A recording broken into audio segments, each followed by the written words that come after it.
Alright, so yeah, as you know, the live stream fucked up. So I'm gonna go ahead and pile this shit. Audio, picture, bam. You're welcome, world. Hey, everybody. Welcome to the SkyLounge podcast, episode number 102. And as always, thank you so much for joining me today and listening in. If you are new, welcome and check out some of the other episodes on the page. All episodes are available on SoundCloud, iTunes, and Google Music, so make sure you are subscribed so you can get notified for a new episode every Tuesday. Make sure to follow me on YouTube, Instagram, Twitch, Twitter, and Facebook at The Sky Lounge. Stalk me on Snapchat at DA13IG5UNG. Let's get started. Topic of the week this week. One-way virtual incommunicado. Ignore and grind. This is a very simple topic of the week. And it's mainly addressing what I personally felt I was, trying to process with YouTube and social media in general. Trying to wrap around this idea of social media, right? And really, it comes down to this. Trolls are everywhere. Trolls are fucking everywhere, man. I mean, you can't really erase that fact. As much as you'd want to, right? As much as you'd want the internet to be full of kittens, dog memes, compliments, it's just not how things work. Just a bunch of fucking assholes who don't know shit, just saying shit, alright? I.e. me. I'm a perfect example. Generally, I don't know what the fuck I'm talking about. But you know what? I say it with confidence, and I say it kind of with humor. I'm not here to suggest that this is funny by any means. This is serious. But, no, holy Christ. I mean, but trolls are everywhere. Trolls are fucking everywhere. So you have to be able to, filter out shit. You really have to. And, I'll tell you this, guys, right now. I'll tell you this. I have the Sky Lounge, this thing we call the Sky Lounge here. Podcast, YouTube, this brand we call here. I treat this generally as a one-way outlet to share my ideas and comedy. So I feel I owe almost nothing to anybody. And that's the God-honest truth. And I will let you guys know that right now. I have buddies of mine who give me suggestions. And I listen to them. Absolutely, I listen to them. At the end of the day, I mean, it's left up to me.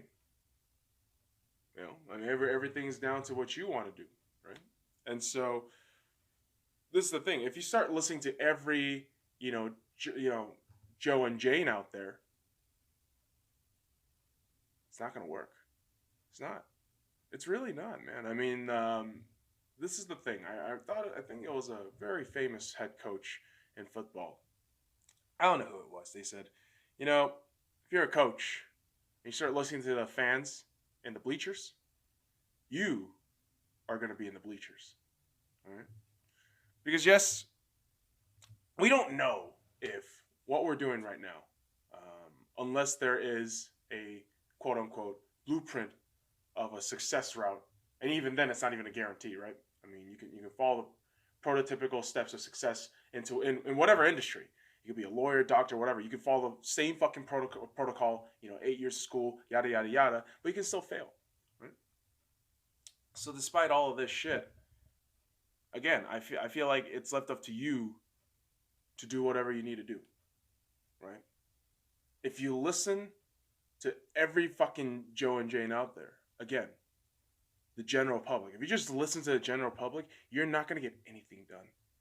You're going to just be a fucking faceless name in a faceless crowd. And that's life. This is absolutely life. And you know what? I understand. And I'm going back to some points here because, again, you smoke a little too much and the brain tends to fart a little bit. It happens, boys and girls. It happens. But guess what? It's okay. Because I know I'm not an expert at what I'm doing right now. I know I'm not. But I know there are simple things I can grind on. Writing. Writing is one of those things I know I can keep writing. I can keep getting better. The more I write, the more flaws I can find. The more flaws I can find, the better I can, the more shit I can correct. The more shit I can correct, the better I get. It's a very simple process, And I'll let you know this right now. Anything you do is all about the grind. The grind is, I think, yes, one of the most depressing fucking things to do, but it is absolutely satiated when you fucking reach your goal or some semblance of success, right? So for me, that comes in the form of hatred. Okay, that comes in a form of hatred. So again, when I record these podcasts, do these fucking videos, for me, I always hold to this mantra, and I really hold this very dear to my heart. If you have haters, you're doing something right. If you have haters, you're doing something right. And a lot of the animosities and hatred you get to see out in the internet, it's kind of unsubstantiated stuff, and it's very much based on ignorance. So when you see this shit, you're like, dude, none of this shit fucking phases me. None of it should. None of it should, boys and girls. None of it should. So if you guys have fucking channels out there, me, I'm just a fucking dude. I don't know what the fuck I'm talking about half the time. My channel here, it's a very fucking small thing. I just talk shit all the time. If you take the shit personally, hey, have fun, man. Have fun. If you take like I said, if you take every Joe and Jane's advice, you're just gonna be a fucking faceless name and a faceless name in a faceless crowd. God, the fucking repetition is killing me. The repetition of words is absolutely killing me. But that's the thing. If you don't create an identity for yourself, do you really think you're gonna be, standing out there? No, you're not. You're just gonna be a fucking sheep, and some people love that shit, and that's fine. That's fine. I'm not here to say that that's wrong. Okay, it just doesn't work for me. And when I release all this shit right here on the channel, and the reason why I call this episode the one-way virtual Incommunicado is generally because I just don't care. Like, most people's fucking opinions and thoughts, I'm like, I don't really care. Like, I don't, okay, cool. Like, there are some things people say, and it just, like, kind of, it sticks to you because there are interesting facts, interesting folks out there. And, when you share ideas in a very constructive, positive, critical way, it's great. It's fun, and it's nurturing, and you get to grow and learn. And there are people, especially on the YouTube channel, which I'm live streaming right now, and for the recording, I'll set it aside. But what I will say is this: for the live streams, I won't be able to interact during podcast recordings, but that's fine because despite that, I have been able to interact on the YouTube channel with very positive individuals. They're very constructive in the way they talk about certain topics, and very humorous. And at the end of the day, that's what I want: constructive and humorous. I don't need that fucking, dude, you suck. Like, oh fuck, oh okay, all right. Ooh. Like, I don't need another fucking guy at the bar. Okay, I don't need another fucking jackass at the fucking arena. I don't need that shit. All right. I don't claim to be an intellectual, but I'd rather have people smarter than me, be around me so I can be better. Good God. Like, hang around people dumber than you. Yeah, have fun with that shit. It's just a fucking, like, it's like you get a migraine just via fucking proximity. Dude, Bud Light is the best beer. If Bud Light's the best beer and you hold to that opinion, hey, have fun, but okay, you're not living life if you really think Bud Light is just the best beer. Holy shit. But that aside, the one-way virtual Incommunicado just simply means, for me, from my perspective, just very basically means, if there's fucking shit you gotta be doing, and you just gotta be grinding it out, just fucking do it. Don't listen to fucking people. Stop listening to fucking people. If you're obsessed with some shit, unless it's rape or murder, don't do that shit, all right? I never condone this shit, or crime for that matter, and don't get caught. What a weird route this is going, but nurture obsession, man. I mean, just put the fucking visors up and just fucking grind. Just do what you gotta do, because ultimately, man, if you have haters, you're doing something right. I'm still gonna hold to that fucking fucking talk, man. I really am. I really do think if you are obsessive, if you're just doing something and you understand that you are in the process of that grind, and you somehow start having haters, and then it's like, oh shit, something's going right. Something's going right. I can't just have these 53 subscribers who, hey, power to all of you guys for following me. Like, good God, I don't know why the fuck you follow me though. I'm kind of an idiot, but hey, thank you, I appreciate that. But it's like, dude, who cares? Like, just got to do what you got to do. Like, if I went from zero to something, okay, zero to something, and for me, I'm grinding all these fucking videos out, and sometimes the quality is not there, sometimes the quality is there. But the quantity and just the grind for me, the process of it is great. I fucking love it. And ignore the ignorance. Ignore that shit. Just fucking do you. Just do your grind. Just beat that shit off. Just go at that shit. Just gotta keep going. Just gotta keep going, okay? So, Souse, sports, and other weird shit. I think I got a call coming in. I don't know. My phone's frozen, but it's okay. We're going to keep recording because the SoundCloud is going on. Guys, all games and match reviews are on the YouTube page at the SkyLounge. So make sure you check that shit out for more detailed shit. All right, so Arsenal in the Europa League group stage, round 2 against Karabakh FK, October 4th. We win 3-0.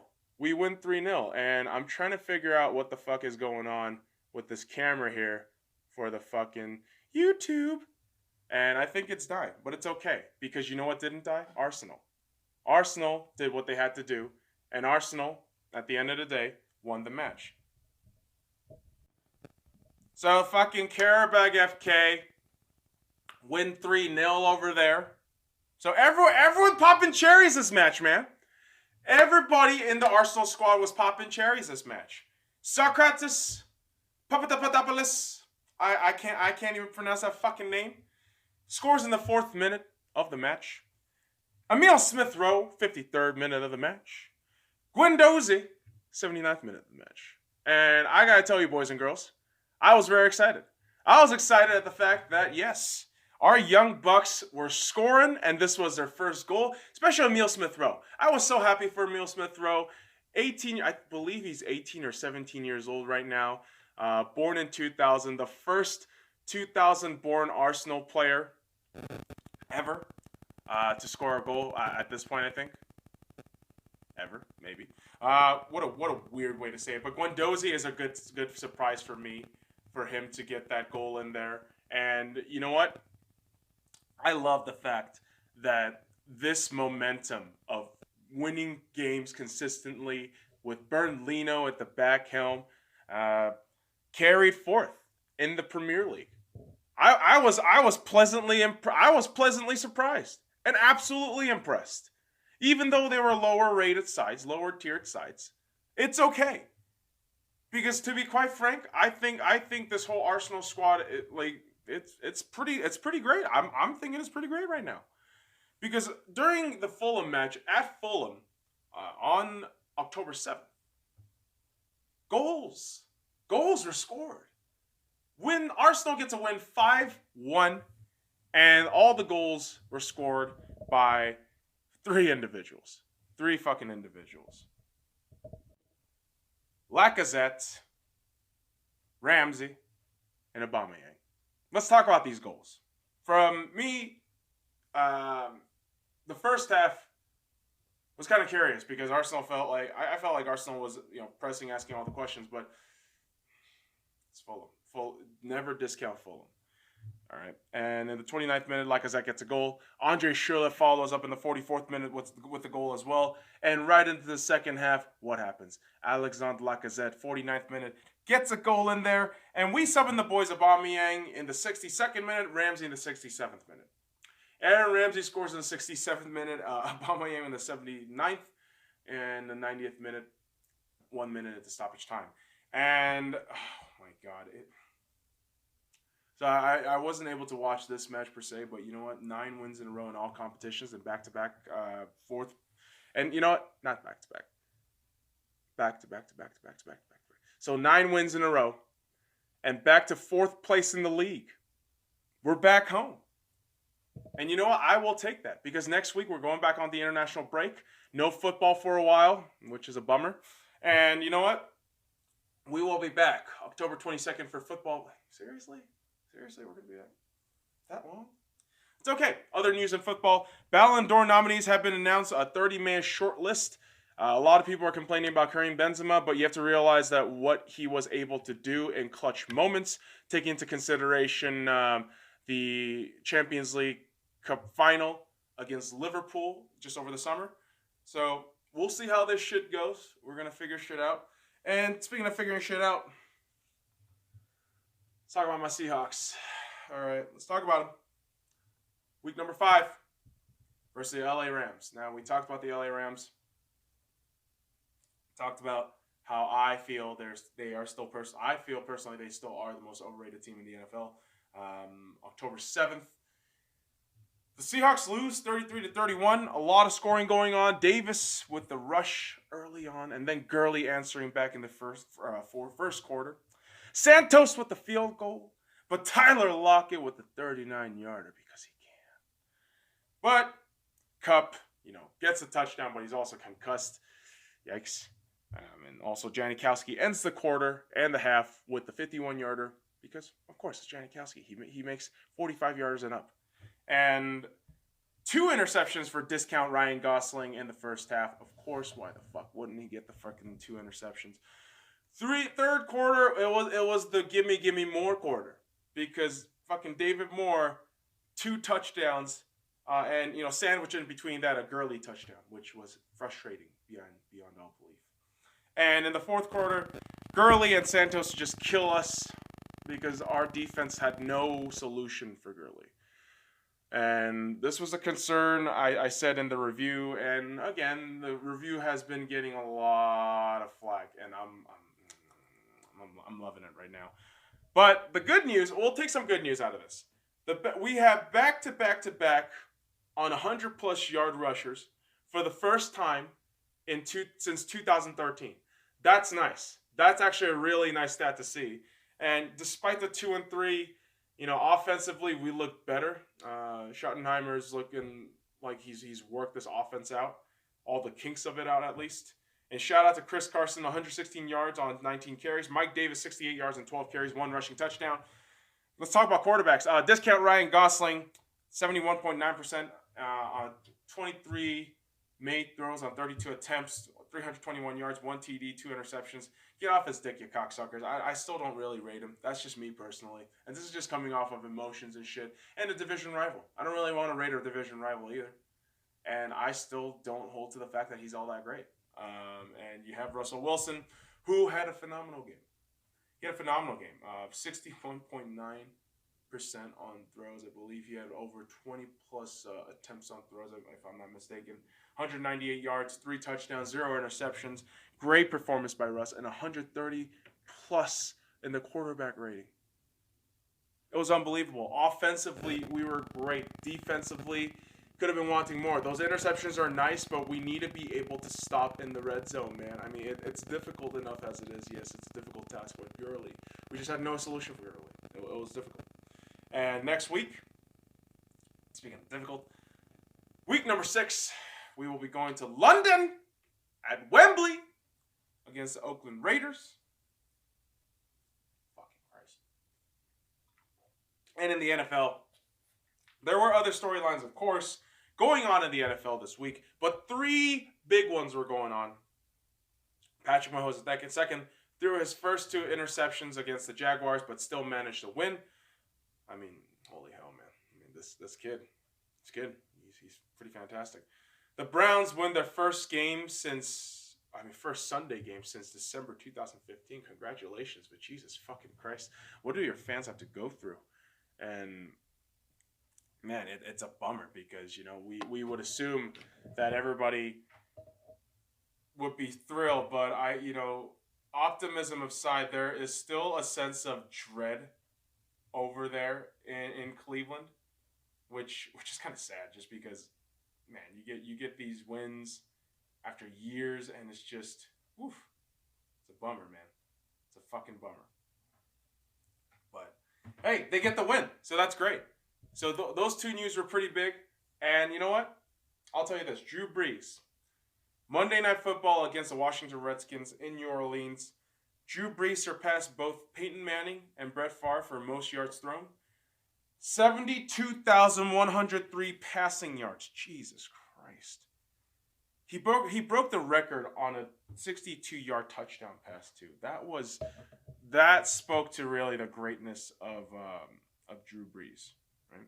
And I legitimately teared up watching this shit just because I understood all the hardship this man has had to go throughout his career. You read some of the shit that Drew Brees has had to go through, it's like, my God, what the shit I'm going through is really nothing. And I legitimately teared up because I'm an emotionalized dude, and just seeing people go through challenges and then just succeed just beyond every measure it's wonderful. I think that's fucking wonderful, man. And along with the laundry list of shit he's already broken, it's just like, oh my God, Drew Brees is truly one of the most elite quarterbacks we've ever had in this game. And to watch it live was something special for me personally. I thought it was something special. And so that was a special week for football. And we move on to the Lakers, who may just well have a very special season coming up.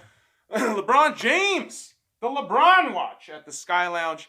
LeBron did not play in the Clippers game, but logged 15 minutes for the other 2 preseason games. So good on LeBron James. Good on the man to show up in preseason, show the Lakers fan what we want to see. Some LeBron James fan service. Excellent. And he's just a highlight reel, man. That man is just a highlight reel, a living highlight reel. And against the Denver Nuggets, we lost 113 to 111. Isaac Bonga had the last shot in that game. Didn't realize the clock was running down. And poor kid, man. I mean, it's nice, but you know what? Not poor kid. Yeah, I'll take the positive note on this. I'll take the positive spin on this. Great on Isaac. I think this is a great thing for Isaac. Learning from mistakes like that, it's going to be huge for him. And so, really happy for the kid. Really am. And, you know, we were able to win against the Sacramento Kings, 128 to 123. But followed that up with the loss of the Clippers, 103 to 87. Jesus Christ. Their fucking players were all in double digits. We weren't. And, you know, we're just trying to figure shit out. This is what preseason is all about. Trimming, figuring shit out. And speaking of trimming, we have waived. The Lakers have waived Joel Berry II and Jeffrey Carroll. And you know what? It's okay. Because our roster is just trying to tighten up. And we're just got to get shit done in the preseason. Try to figure shit out. Because next week, boys and girls, tomorrow, the Golden State Warriors in Las Vegas. And then the Golden State Warriors on October 12th. I don't know precisely where that's going to be. If I'm not mistaken, that is going to be in San Francisco. I could be wrong. But then get ready and gear up for some regular season NBA, bitches. Because it's going to be fucking awesome. The Lakers are under a microscope while other teams in the NBA, speaking of the NBA, of course, are trying to figure out how to stay relevant in the ever-competitive Western Conference. While the Eastern Conference is going to be a fucking shootout until Boston just fucking unzips their pants and says, fuck everybody, and we're going to do our business. And they will. And they fucking will. And the Golden Knights. And you know me, boys and girls, I love me my Golden Knights, and I will fucking, talk love to my Golden Knights all day. But we have not started off hot. We have not started off well. Against the Philadelphia Flyers, the home opener on October 4th. I sold the game ticket for this one. Did not want to attend because the strip was going to be crazy. And the results weren't all that great either. A home loss 5-2 against the Philadelphia Flyers. Let's talk about goaltenders. Elliott with a 23 saves on 25 shots, giving him a save percentage of .920. Fantastic night for him. Fleury, 11 saves on 16 shots. .688.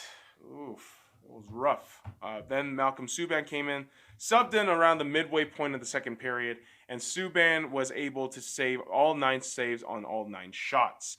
As for Philadelphia, the goal scorers came in Lindblom, Simmons again on a power play, and Hag Lawton. Those 3 goals came in the second period, and that really just dismantled the Golden Knights. It absolutely dismantled the Golden Knights.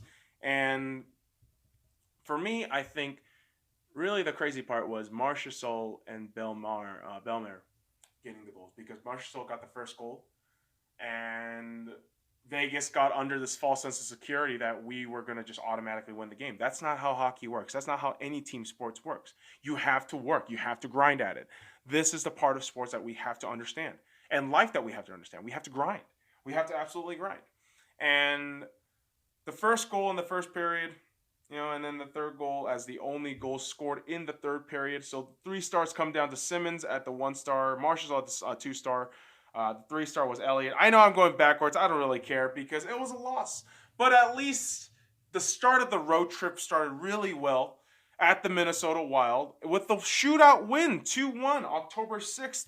And this was great. I thought this was a fantastic defensive showing by Vegas. And even if it wasn't a great defensive showing, it was a great showing by Marc-Andre Fleury, because Marc-Andre Fleury, 29 saves on 30 shots, giving him a save percentage of .967. Dubnyk, 41 saves on 42 shots. Jesus fucking Christ. .976 save percentage. The goal he allowed in the shootout, I mean, goddamn, I fell for this dude. It went off his fucking stick, and it looked like seemingly it went through his asshole.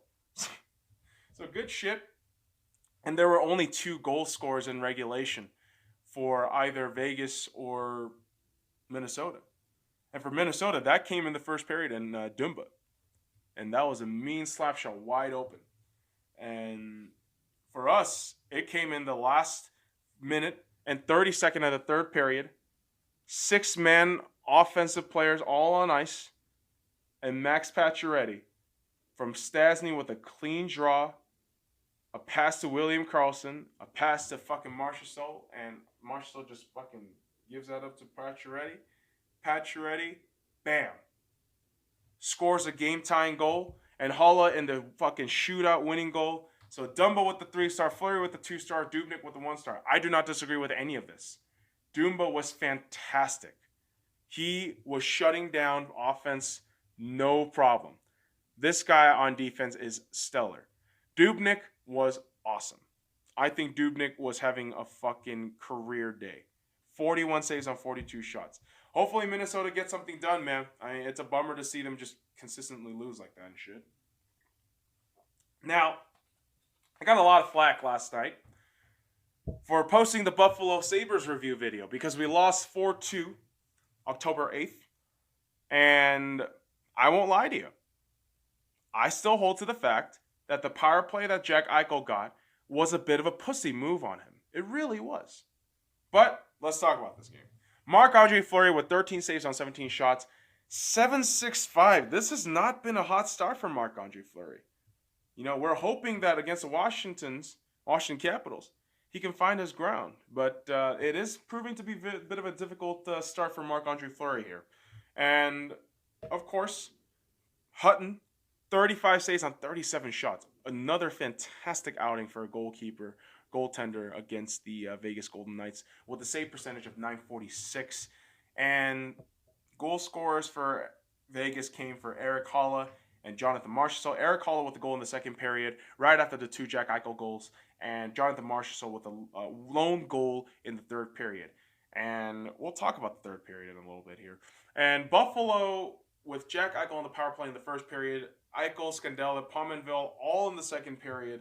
And again, the fucking stars reflect, right? The 1-star went to Jack Eichel. Of course, you get the 2 points. My argument is always this, though. Look at the full context of the stats. I think Jack Eichel may be an offensive powerhouse, but defensively, I think he still may be a liability over there. And that's just me. And on the power play, again, I just don't agree on the power play. I think he just embellished that a little bit. But good on him to get the 1-star, right? Do I have to be an apologist for everything I do in sports? Really? Really? Buffalo is a fucking mediocre-ass team, and Jack Eichel is just now showing up in his career, year 3 or year 4. You're telling me I have to defend this guy? Get the fuck out of here. I don't know when the fuck sports have become such an apologist fucking thing, man. All right? If I don't like somebody, I don't fucking like somebody. Simple shit. Jesus fucking Christ. Everybody now, I swear to God, everybody now has to become a fucking pussy about it. But you know what? I won't be a pussy about one thing. That goaltender for fucking Buffalo saved your asses. I'll say that shit right now. Hutton, save your fucking asses. 35 saves on 37 shots, man. Come on. That man really, for me, deserves that 1-star spot. Jack Eichel, 2. And I'll hold to that. Haters hate. I don't give a fuck, and that's just me. Jonathan Marshall with 3-star. And let's talk about the first 3 games. Because we've been out shooting the opponents, but just can't start fast enough. We are outplaying and winning every third period, but the score doesn't reflect that. Marc-Andre Fleury looks weak when there are under 20 shots against him. But after 20, he's a stud. He's a monster, right? Generally speaking. So we got to figure these things out. We really do, because Washington Capitals, Stanley Cup champions, we want a little bit of revenge. We have revenge in our hearts.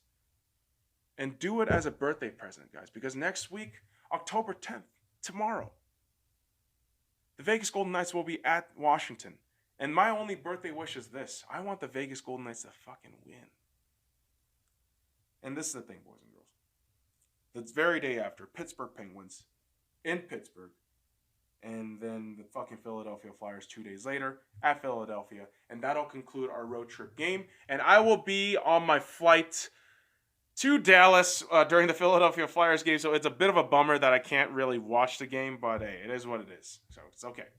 And guys, the NHL season has begun. Hooray.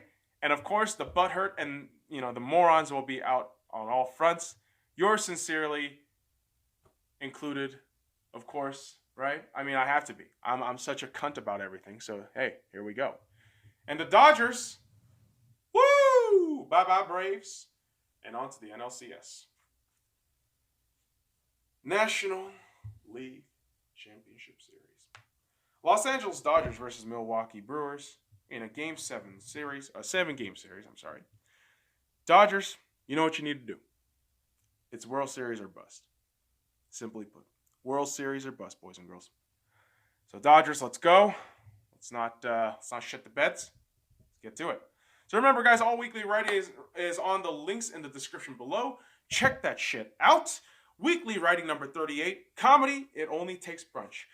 The writing didn't really feel like comedy, but I wanted to have the entire context of what I was writing as comedy. The idea was having a supervillain couple break up in public, but really play into how normal this shit is. Just how quickly shit can set people off.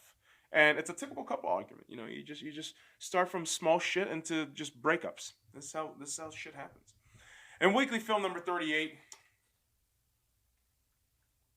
I'm gonna watch A Star Is Born on my birthday. Just because I need to just quarter myself away from people on my birthday.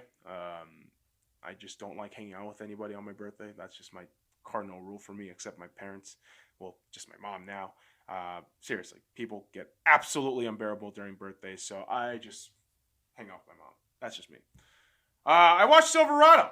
So I will watch A Star Is Born on my birthday, but I watched Silverado, directed by Lawrence Kasdan, 1985. The plot: 4 misfits against a corrupt sheriff and a landowner. That's honestly, there isn't much of a story due to the skimpy writing, in my opinion. I think it was Mark Kasdan and Lawrence Kasdan that wrote this movie. A lot of characters that are there, and it just kind of felt like a PG-13 Disney movie. Like, everyone's just kind of there. There's really no sense of fucking journey for me at least. And no lie, it was just simple motivations and simple resolutions. And characters, great list of characters, man. Great list of actors, really. John Cleese is in it. Obviously, Kevin Kline, Scott Glenn, Kevin Costner, Danny Glover. Those 4 line up as the Western Expendables, pretty much. I mean, this is your prototypical Western. This is your prototypical 1980s buddy film in a way, but in a Western setting.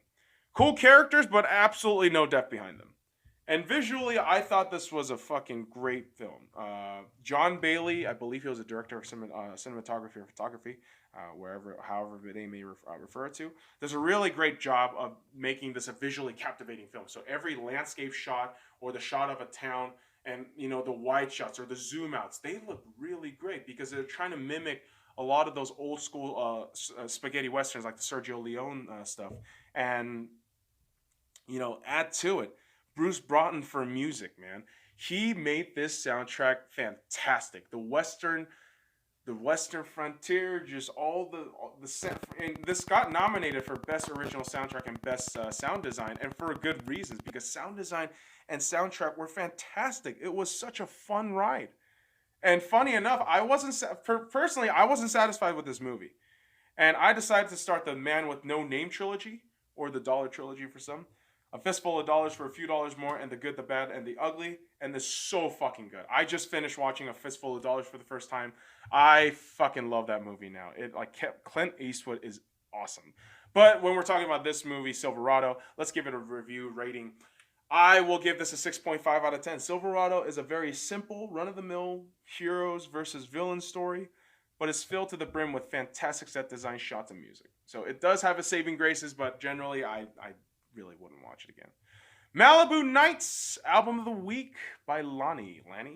Pop synth that sings about feelings and shit. I mean, I'm not gonna lie, it's a pretty easy listen, but I had a lot of feelings and emotions, trapped in my feelings like Kiki.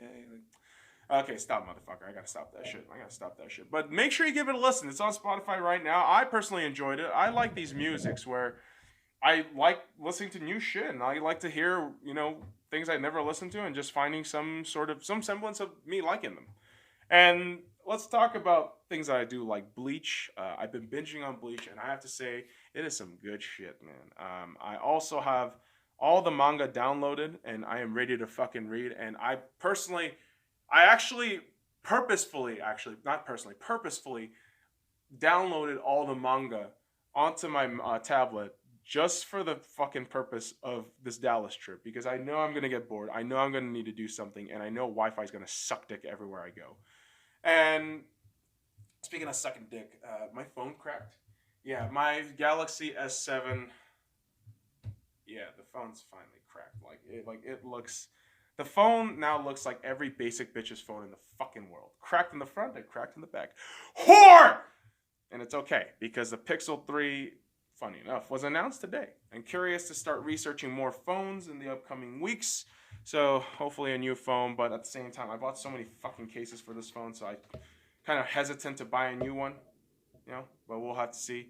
Because, guys, big monthly adventure next week, because I will be going to Dallas. I've said this so many times. And all right, folks, thank you so much for joining me today this week. Make sure you are subscribed on SoundCloud, iTunes, and Google Music for a new episode every Tuesday. Make sure to follow me on YouTube, Instagram, Twitch, Twitter, and Facebook at The Sky Lounge. Stalk me on Snapchat at DA13IG5EUNG.